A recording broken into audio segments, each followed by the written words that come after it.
Good evening, everyone. Hope everybody's having a wonderful Thursday evening. Sorry, Moose couldn't be with us this tonight. He has to speak at a camp, so you don't have your prettiness factor turned all the way up. Just it's me, GCB, no Moose here. Joined this evening with Carl Jones. Tonight's supposed to be the AoT update, but really no update from the AoT. So check out the last AoT update, and you'll see stuff. Just as a reminder, this weekend in Georgia, though, is the Henry Wirtz Memorial in Andersonville. So if you're within driving distance of that, go and check it out, as well as the other great events that are happening within your part of the Confederation. Before we get kicked off, the views and opinions expressed in this program are not necessarily those of us, the SCV, its GEC, and the Division Brigade camps or other subsidiaries, strictly those of us who are expressing them. And I don't know if you could tell, but Carl read on the beginning of the show intro that if you're getting an echo, put on headphones. Well, he put on his firearms training headphones. So, Carl, can you hear me? I can hear you fine. They're not over my ears. They didn't specify that they needed to be over my ears. It just said to wear them. Oh, okay. Well, that's... And it didn't specify that what type of headphones either. Okay, well, just making sure that we can. I can tell you this: you're not echoing. Oh, well, then you don't need to wear them. Oh, I can take them off. Oh, okay. Well, never mind then. And of course, it is November the 9th of 2023. We're so happy to see everybody on. I see Sean on, Dave, David, Frank, Keith. Yeah, you don't have to watch Moose try to butcher your last name. David Pope, good to see you. Chuck Mack is in the house. Derek Glover, good evening. Highland Brigade. Okay, cool about your Lee Jackson banquet, which reminds me, we're getting into that season or getting close to that season. If you want us to announce your information about your Lee Jackson or for us to post it on our website, email us at scvyouthoutreach@gmail.com or message us on the page, and we'll try to put that on there. Ought to make more work for Moose anyway. Anyway, Carl, how are you doing this evening? I'm doing great, buddy. How are you doing? I'm doing fantastic. Actually, I want to go ahead and jump into one of the things you were talking about on Monday when we had our trivia about Confederate officers. You sent us this picture in which, by the way, if you participate in our trivia, remember to tune in Monday. Those will be announced. The winner will be announced, and the giveaway for the book will be announced then. But you kept mentioning a certain unknown Mississippi general, Cooper C. Cooper, right? Yeah, very, very, very unknown. He what's prominent about him is he's the number one. He's the only general known to have caused a ceasefire in the middle of a battle. I mean, he ran right out in the middle of both sides, called a ceasefire, and took a 15-minute break for his troops to eat turkey in celebration of Thanksgiving.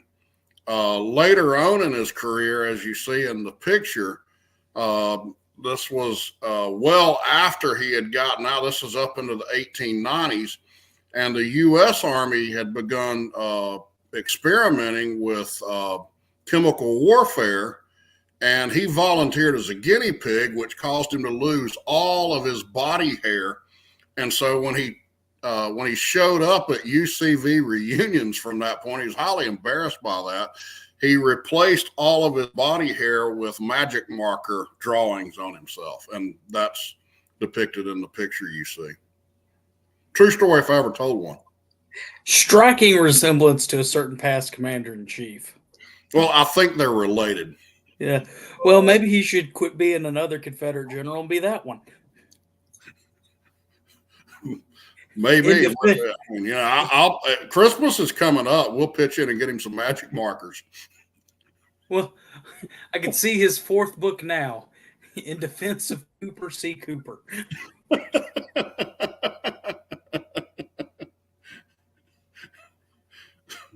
Really. I told y'all this was going to be more entertaining than the CMA Awards last night. Yeah, I didn't watch them. I didn't either. I haven't watched them in approximately 27 and a half years. They just had the annual award last night. Yeah, they used to hold them in June. Oh. At least that's how I remember it. That's how I remember it. I don't swear to anything. Okay. Well, it's a balmy 72 degrees right now, so I could see where a night in November and June could get confusing.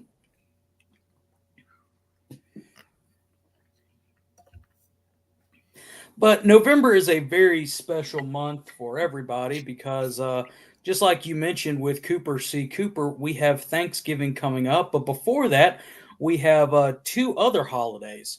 One holiday tomorrow is very special to Carl and as well as, I believe, J.C. Hanna and Charles LeRae for sure on the GEC. And am I missing anybody else off the GEC? I would include the GEC members that I've served with, and Ronnie Roach would be one of those. That was a devil dog, is a devil dog. Seems like there's one more. I'm trying to think of who it is. Can't think off the top of my head, but there's a bunch of them, in the SCV. A lot of veterans in the SCV in general, but tomorrow does not pertain to them, only to Marines.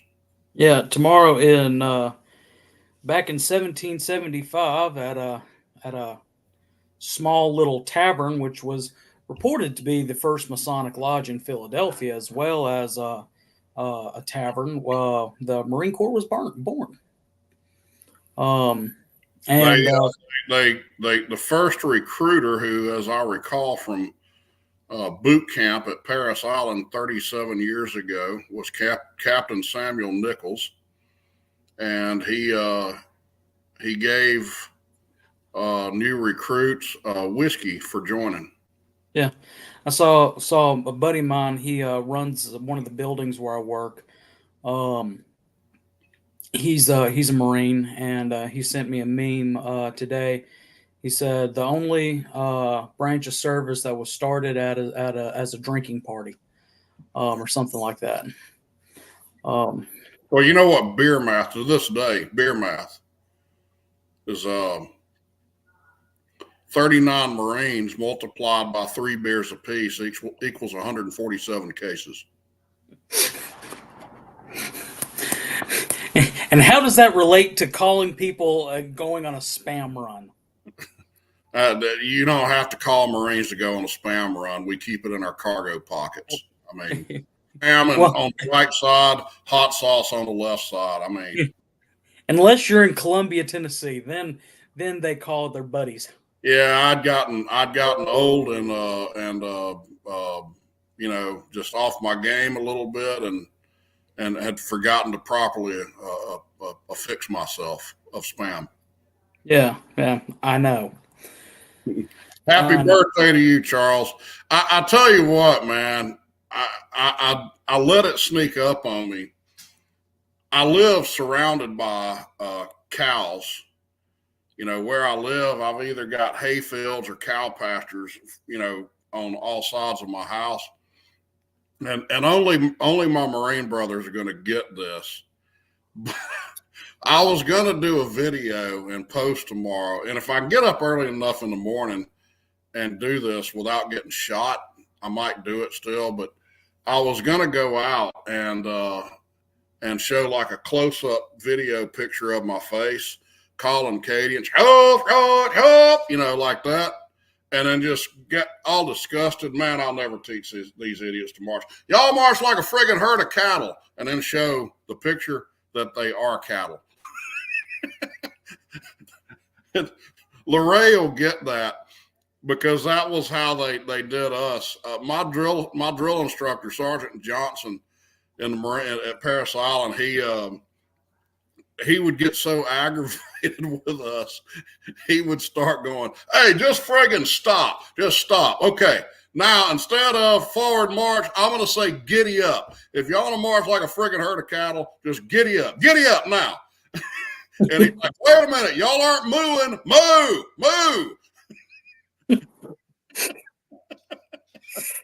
Oh, goodness. He marched us out into a patch of grass one time, had us crawling around our hands and knees, mooing, and I don't see anybody eating friggin' grass. Eat, cattle. You know? Yep, the good old days. Lord have mercy. Of course, I'm sitting here across from the portrait of my great-grandfather, who was a Marine, and he's in his uniform from World War One, where, of course, the Marine Corps earned their nicknames, the Devil Dogs. And tomorrow, if you're my friend on Facebook, you'll see I've got a listing of where all he served that I share on the 10th, and then, you know, some stuff on the 11th about Veterans Day itself. So thank you to all the Marines who served for tomorrow. And then, of course, thank you to all of our veterans that served with Veterans Day being on Saturday. And remember that Confederate veterans, according to Congress, are U.S. veterans too. But one reason why we wanted to bring up the Marine Corps, besides it being tomorrow and besides Carl being a Marine, is there were two, probably the two most famous Marines out there that don't get the recognition of being descendants of Confederate soldiers. Of course, General Lejeune was a descendant of, well, actually, he was a real son of, I'm not going to try to pronounce that. It's Ovid, or I believe Ovide, who was a captain, and of course, Chesty Puller. Lejeune was also, you know, he's got a base named after him for a reason. He was the father of amphibious warfare. Yes. But we were talking about Chesty Puller before the episode even began. I just mentioned to Carl that I was rereading the article online about him, and how he idolized Stonewall Jackson, and Carl was saying some good things about about just how he really was a Marine's Marine.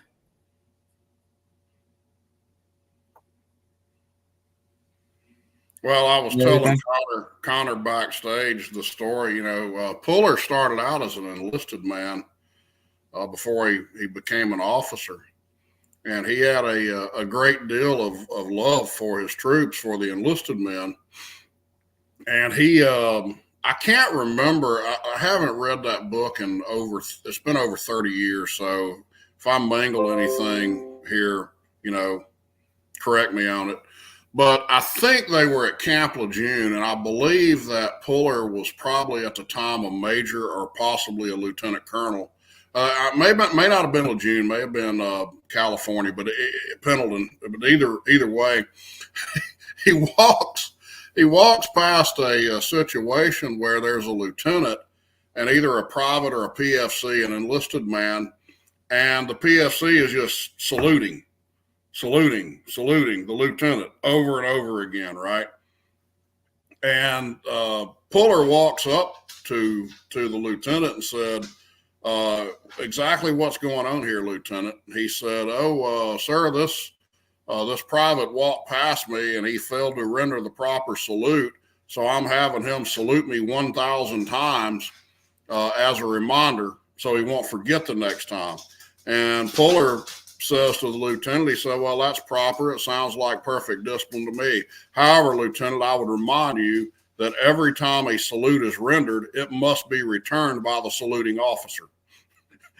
And the lieutenant looks at the private and says, "You're free to go."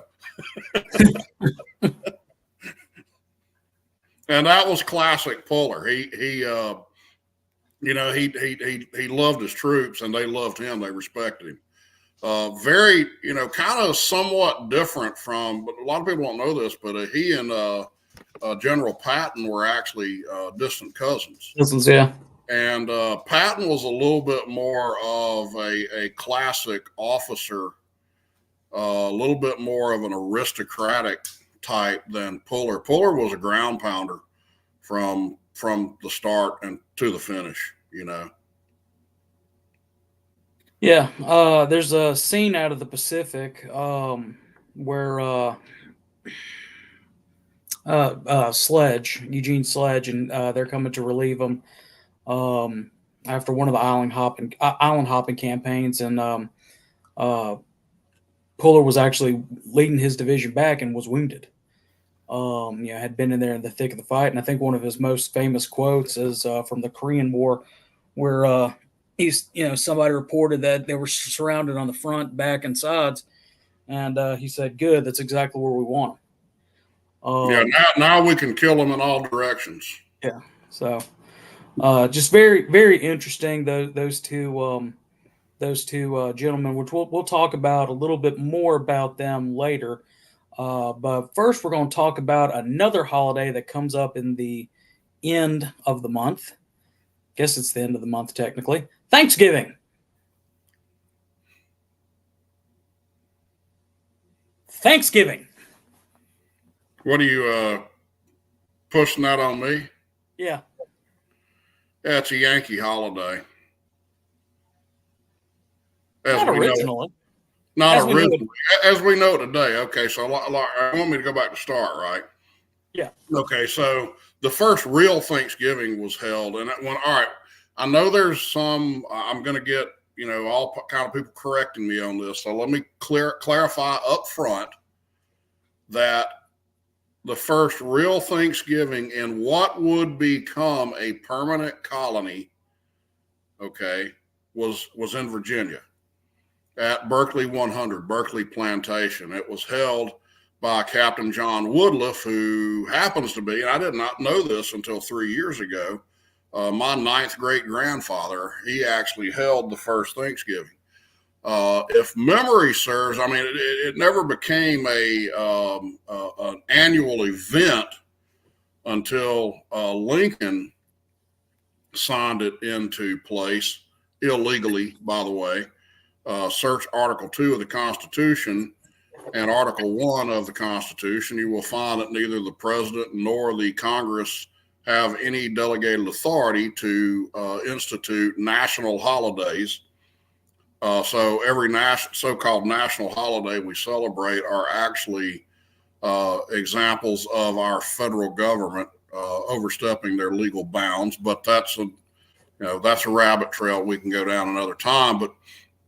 But actually, the Yankees created what we now know as Thanksgiving as a kind of a competition, sort of a slap in the face to the South. The South celebrated Christmas. We didn't celebrate Thanksgiving. We celebrated Christmas. The North celebrated Thanksgiving. They brought it into effect. And by the way, I can't remember who it was, but one of the Yankees, they actually outlawed Christmas in New Orleans. In New England, excuse me. Freudian slip. And, and that kind of harkens back to the old saying, Yankeeism at the end of the day is preventing people from having fun anywhere that they find fun. But they actually had outlawed Christmas, and they brought Thanksgiving into prominence up in Yankee land as sort of a counter to the Southern festivities that went on at Christmas. Moving forward, they began to use Thanksgiving as one among many means of rewriting American history. Okay. Yeah, and let me jump in for a quick second. And it all goes back down to what we've been talking about on this show, or actually on the whole program for the past couple of years. And that's going and diving deeper into Southern culture and heritage, what makes us who we are, and the difference between those people up north. If you look at the founders of Virginia, for example, they are of the Cavalier stock. Your Charles the first, or Elizabethan really, and then Charles the first. When you look at those founders of Massachusetts Bay Colony, those were the Cromwell, for not even a better term, that is the term. They were Puritans like Cromwell was, and when Cromwell was Lord Protector of England after they overthrew the monarchy, chopped off Charles's head, and were in that period of republicanism, if you can even refer to it as that, in between Charles I and Charles II. Cromwell did outlaw Christmas, the celebration of Christmas, in England. It was viewed as too Catholic, and not religiously fervent enough. Again, shoving their ideology down the throats of the vast majority of England. That's where I was getting at with that. But the same ideology, just boop, transplanted over here. Yeah, exactly. In Puritanism, I can't tell you how many times I've heard Southern preachers when I've been at church talk about our Puritan fathers. Well, look, we're Southerners. We don't have freaking Puritan fathers. Right. You're not Yankees. That shows you how successful that the Yankee attempts to rewrite history have been. If you're going to celebrate Thanksgiving, all right, throw the frickin' look. If you want to be real about celebrating, the Yankee Thanksgiving, you need to boil your turkey, okay, and eat stale bread And baked beans.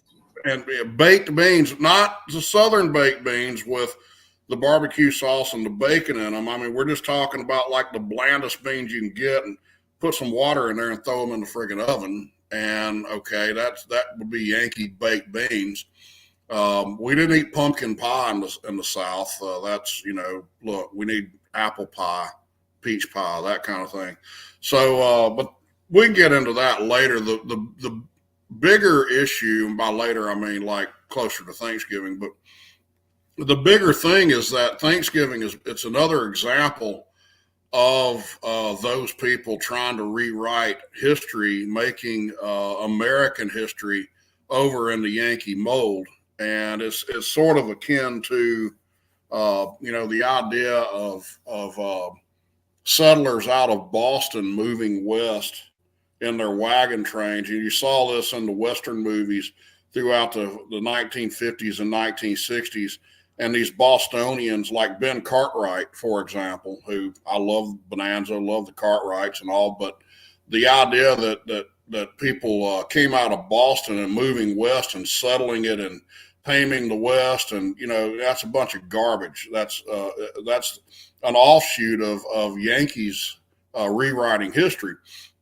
Truthfully, it was Southerners of the Scots-Irish descent, like Lewis and Clark, like Davy Crockett, like Daniel Boone, Jim Bridger, these guys, these people out of the Southern culture who moved west, and they made it safe, and the Yankees began moving in there after it was safe for them to do so, as Professor Clyde Wilson has shown in past scholarship. But there's a ton of examples of this.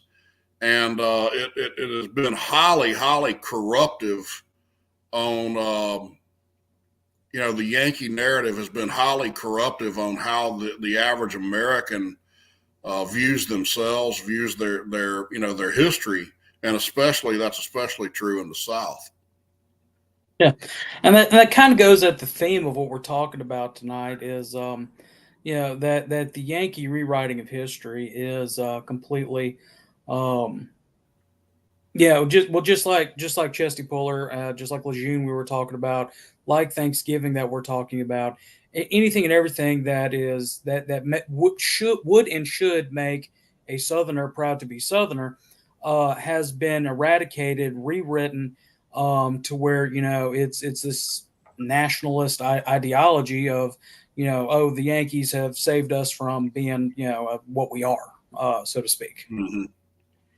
Yeah, I mean, I talk about this all the time. I had this discussion. I won't call the name or gender out, but a family member, I'll just put it that way, that told me one time, well, the Southern dialect, this yonder and reckon and using words like that and those aren't proper English. Really, who said so? Who told you that? Because you can find yonder and reckon in the King James Bible. And the last time I checked, King James was English. I'm pretty Right. sure of it. And Chuck McMichael and I had a fairly long conversation. I think it was last week, and that was one of the things we were talking about on the phone. Yonder comes from the term yon. You've heard the term hither and yon. It's been Yeah. in the friggin' English language since around 1300, as I recall. Reckon is a mathematical calculation. They use the term in nautical and navigation on the seas, dead reckoning. Well, there you go. That's where reckon. Ain't is a contraction, kind of like don't, shouldn't, wouldn't, couldn't. Okay, that's what ain't is. I'm not. Not only is it a word, not only has it been in the English language for about 500 years, but back in the day in Southern England, when somebody was using the word ain't, they were showcasing their aristocracy. Like, ain't that a kick in the head? They were saying, hey, I'm part of the upper crust. Listen to my vocabulary. The idea that ain't a word, that comes from Noah Webster and the Yankee view. And by the way, Webster wrote his dictionary. If you want to use a real dictionary, you need to use the Oxford English Dictionary. The Webster Dictionary was written with the sole purpose of teaching us wayward Southerners the quote unquote proper way of talking, which means it was they were trying to teach us the Yankee dialect, and anything else was just ignorant. All right. Right. These are just a few examples, along with the Yankee rewriting of Thanksgiving and all this other stuff, of how successful that Yankee culture has been in creeping into our culture and distorting and sort of bastardizing our culture, watering us down. And sadly, a lot of our people have fallen for it. Yeah, and to go back on yonder for a second, just as another example, there are two very famous examples. One, again, approaching the holiday season, one of the most famous Christmas carols is "O Holy Night." It was written by a Frenchman or a French composer, and one of the most famous part is "Yonder breaks a new and glorious morn." So Mm-hmm. it's not just a Southern thing, but if you go further back than that, probably the most famous English writer is William Shakespeare. His Sure. arguably most famous play is Romeo and Juliet, and in there, during one of Romeo's soliloquy before he offs himself, he says, "What light through yonder window breaks?" Right. I'm trying to Google to see if he used the term "ain't" in any of his plays. I think he did. I haven't read Shakespeare in a number of, I would say, years, but it's been more like decades.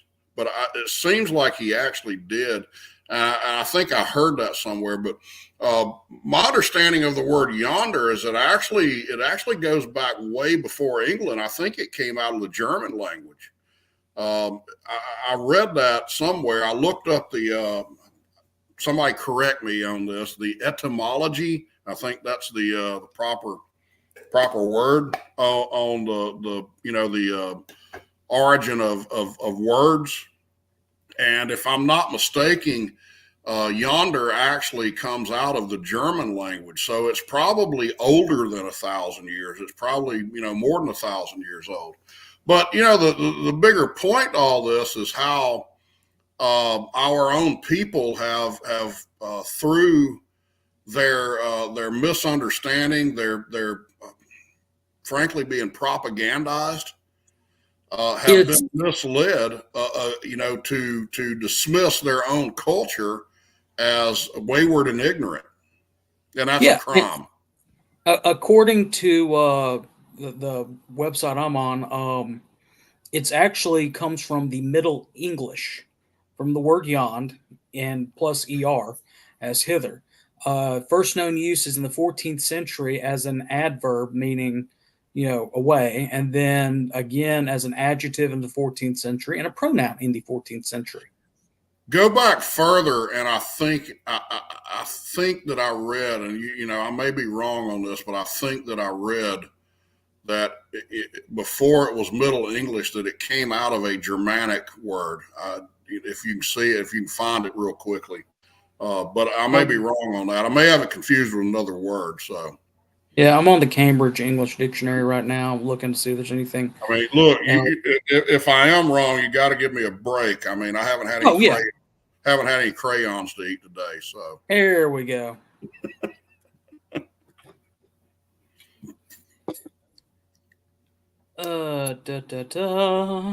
Really don't want to go into Merriam-Webster's site. Now I get to spell etymology. There, etymology has a Y in it. Dutch. It is Germanic in origin. It's like the mixture of the word ginder, Ginder, and yon with English. You get yonder in the Middle English. There you go. Yeah. I thought I'd read that. It's been a long time ago, and I'm going on memory, and I'm old. You can see how much gray I got. I'm not as old as Donnie Kennedy, but I'm freaking old. Okay, so I'm pretty amazed with myself that I remembered that. So, Commander-in-Chief Jason Boshears makes a really good point. The easiest way to erase a culture is to dilute it over generations until it no longer exists. I thought that was another thing, but he does make a good point. But yeah. I mean, absolutely, it's what the English tried to do to the Scots after the Battle of Culloden, make them forget who they were. Oh well, they outlawed the kilt and tartan as well as playing the bagpipes. Bagpipe, as the dress acts. I mean, they made them. What we did to, I say we, I don't mean you and me. I don't mean our people. I mean the U.S. government tried to do to Native Americans, to the Cherokees and the Sioux, and these, try to envelop them into the American way of doing things rather than allowing them to have their own culture. It's nothing new, but the saddening part of it to me is that our Southern people are falling for it. Falling for it left and right. I mean, look, the CMA Awards last night, and I've been on a tear about this all day. I didn't watch it. I don't ever watch that crap. But what has been the urbanization of country music, where it's not country anymore. It's country music, like blues, like folk, are roots music. Okay. Blues music, if it's the most modern it gets, if it's done right, is where you have men like Buddy Guy and Muddy Waters and Howlin' Wolf playing Delta blues on electric guitars. That's as modern as it gets. Once you go beyond that, you're off into another genre. Okay, country music is, starts out. I mean, guys like Ernest Tubb and Hank Williams really popularized it, And once you have gotten past the roots of that, and you start adding other instruments that are, kind of more or less, affiliated with classical music or things of that nature, like strings and synthesizers and push button drums and all that stuff, you've gotten away from your roots. Not that there's anything wrong with using those, but when you get into adding rap, which comes out of the urban, when you add rap to the blues anymore, and all of that to me is kind of like, again, the urbanization of our southern culture. It's not folk. It's not, folk has a distinctive sound. Country has a distinctive sound. Real blues has a distinctive sound. But what did y'all see? What did whoever watched the CMA? Like I said, I didn't watch it. What did you see last night? Sounded like, freaking disco on steroids from what I heard about it. And that's not country. And it's another way of whitewashing our culture. And this is hitting us from every front. It's Right. It's in our schools, it's in our music, it's in our food, it's in our architecture. Right, and I think I can't remember the guy who did Richmond, north of Richmond. Him as Oliver well. Anthony. Yeah, yeah. With his success on that, as well as like Zach Bryan out west, or Sturgill Simpson, or some of the guys who are refusing to bow down to Music Row up there in Nashville. Those guys. The more raw sound and stuff like that. I watched a video on YouTube the other day about it.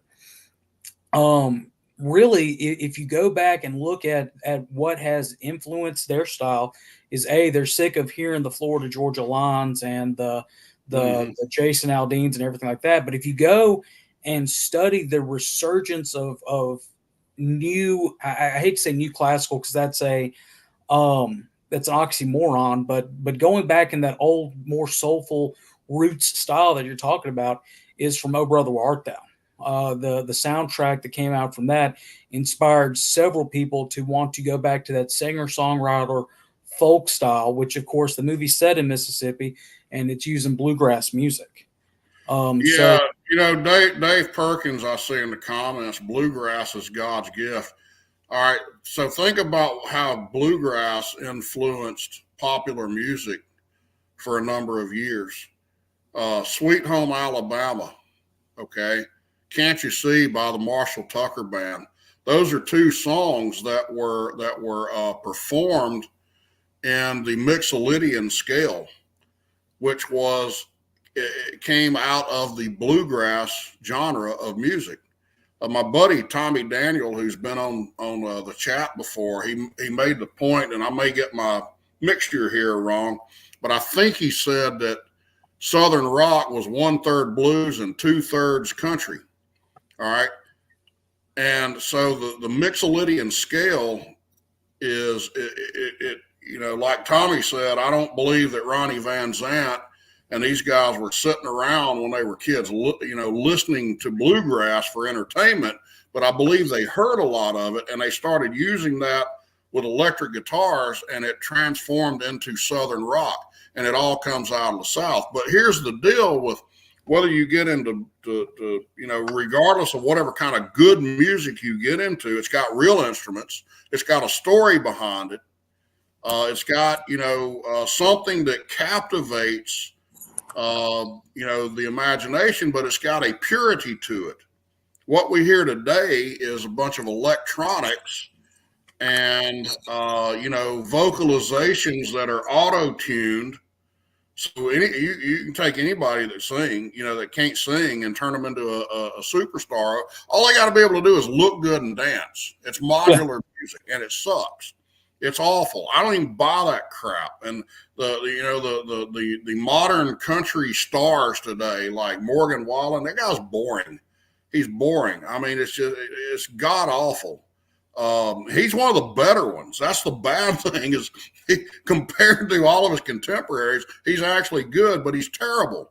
Okay. And but I don't want to hang on music too long because I know it's not what we want to talk about, but I'm just using that as an example of how Yankee America is sort of bulldozing our culture.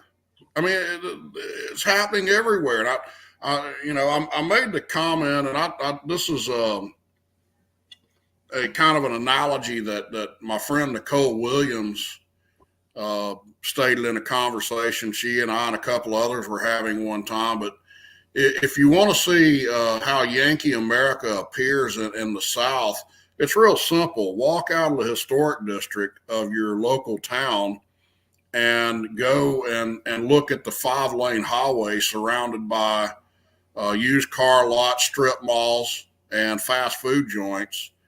And that's Yankee America paving its way through your town, stripping Good you point. of the uniqueness of what used to be there. And Yeah.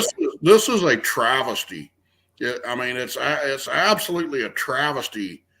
The other thing that I want to tie together is if you take the Southern influence out of America. We talked about Puller and Lejeune, and I mentioned Davy Crockett and Lewis and Clark and these guys. But go back beyond that. George Washington, Thomas Jefferson, James Madison, James Monroe. Go on up into John Randolph of Roanoke, John Taylor of Caroline, and these guys. If you take the Southern influence out of America, America is a third world country sitting around eating boiled freaking turkey and listening to who knows what as music. It's a bland, broken down, god awful wasteland of bland, just blandness. And the Southern people have made us what we are, as a country, as America today. You can't have America as we think of it without the Southern influence. It cannot be done. It's probably a third world country if we get into their views on economics. Well, definitely, if we get another views on economics, hell, we'd still be regulated on the West Coast or the East Coast, excuse me. There would not have been any expansion going on. Heading west. Heck, George Washington in the French and Indian War. The reason why we were able to start, wanting our independence is because the French and Indian War started because Virginia wanted to expand out, and you don't hear that from the other colonies. Right. And, Virginia is really the birthplace of America. I mean, right. It is. I mean, you go South Carolina, North Carolina in there too, but those 3 states, I mean, wherever you live today, if you live in Alabama, Mississippi, Georgia, Tennessee, Texas, all the way out into Oklahoma, even Wyoming, Montana, it's not happenstance. It's not, coincidental that, that people in Wyoming and Montana and places like that share common political and community views with us. It's because they came from us. That's the Southern population spreading westward. All right. Mm-hmm. When you look westward into places like Los Angeles and San Francisco and Seattle and Portland, what you have is Yankees congregating in cities and sort of advancing their control over Southern offspring who have moved into those areas. And if there's a true Yankee culture, it goes back to the Latin phrase libido dominandi, the lust to dominate. And that's what Yankee culture does. It must dominate you for your own good. Ty Webster's dictionary, we got to teach these wayward Southerners how to talk our language because they're too stupid to figure out how to speak on their own. It's a travesty. And I say all that to kind of arrive at a point. That's the importance of the Sons of Confederate Veterans. We are the premier organization out there in combating what's happening right in front of our very eyes. And if we're not successful at turning this back, America is going to be an entirely different place 20, 25, 50 years from now. Ken. Yeah, I was being nice, being optimistic. Yeah, well, I'm a realist. But you look at what's happening with Georgia, and again, the whole, if you really want to go into that, there's a book that came out a couple years ago. I've got it sitting on my coffee table, but back in the 90s, where they wrote about the Southern influence on modern America. But they talk about, Georgia is suddenly becoming a powerhouse because companies like CNN, the Weather Channel, stuff like that Mm-hmm. began moving down south, or even Alabama. There's the Mercedes plant. In Mississippi, we've got Nissan and Toyota, as well as several other new manufacturing stuff coming down there because we Southerners, being more fiscally conservative, we don't want to overtax somebody to death. We want to promote business. Whereas up north, you've got the unions that run roughshod over everything, and corporations don't want to work up, can't afford to work up there, so they move their factories down south. When they move their factories down south, they move their industrial leadership, which are northern stock and stuff like that. They continue to come down here, and then they begin leaving their section of the country that they have screwed up, moving to our section of the company and begin screwing us up. That's why Georgia is turning purple. That's why Mississippi had a very, very tough, very surprising, at least from my point of view, election this past Tuesday, where it looked like Mississippi's governor's office was going to go blue. Not supporting any different political ideology or side here, but it's beginning to foster a second invasion almost. Yeah, Dave Perkins asked, wouldn't you agree that Reconstruction was the engine driving the Great Migration to the West? I would agree with that to an extent. I think it's worse. I think it's worse than that. Reconstruction is, and David Pope and I had this conversation a few days ago privately. But Reconstruction, if you want to see Reconstruction, look at your foreign policy, the American foreign policy today. Okay. The South was conquered. The South were peaceful people. We just wanted to be left alone. And once they got us under control, and you move from Lincoln forward to Teddy Roosevelt, to Woodrow Wilson, to Franklin Roosevelt, up into Truman, Johnson, what do we see? War after war after war after war after war. And what is that? It is Yankees conquering the entire world for their own good, trying to make the entire world over in their own image. We must spread democracy to cultures who don't want democracy. Well, I don't know about you, but I think that they have a right to have whatever culture they want, just like we did in the South. But yeah, I don't think it's just a westward expansion. I think it's a global expansion of Reconstruction. Yeah, well, I mean, look, the same idea goes, like, look at the Philippines after the Spanish-American War. Oh, well, we've liberated you from the Spanish, but we're going to stay, and you're going to stay under us until after World War II.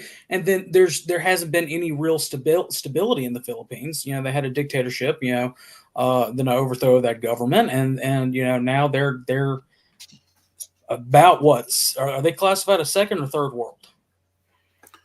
The Philippines probably second. I'm not. I don't know. I'm not sure. I would say second, just because they do have a democratic government.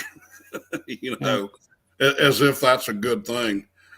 Right. Well, I mean, and Jason asked this earlier. Wasn't it England that wanted to make the world England? Aren't those the same England who came into the North during the colonial times? And that's pretty much what Carl was just saying. The forcing you to think the way that they think, the acting the way that they act. They subjugated the South at the point of a bayonet, still subjugate us now, but with money. But they've done it everywhere else. And finally, when they realized that, hey, we have screwed up, we have touched it with the anti-Midas touch, and they back out, things turn back to crap. I mean, look at some of the stuff that's happened in the Middle East. And it's all driven by money and the lust for power. I mean, and I mean, our entire foreign policy is it's all tied in with. I don't want to get too political here, but the Hamiltonian view of corporate America being tied in with the government. And this whole notion that a public debt is a public blessing and all this garbage. It's just, but the real saddening thing to me is how much of our, how many of our people have viewed it as positive. We think that we misconstrue jingoism as patriotism nowadays. And by jingoism, I mean, patriotic fervor that whatever our military is engaged in must be right, must be, well, yeah, that's not how our founding generation viewed things.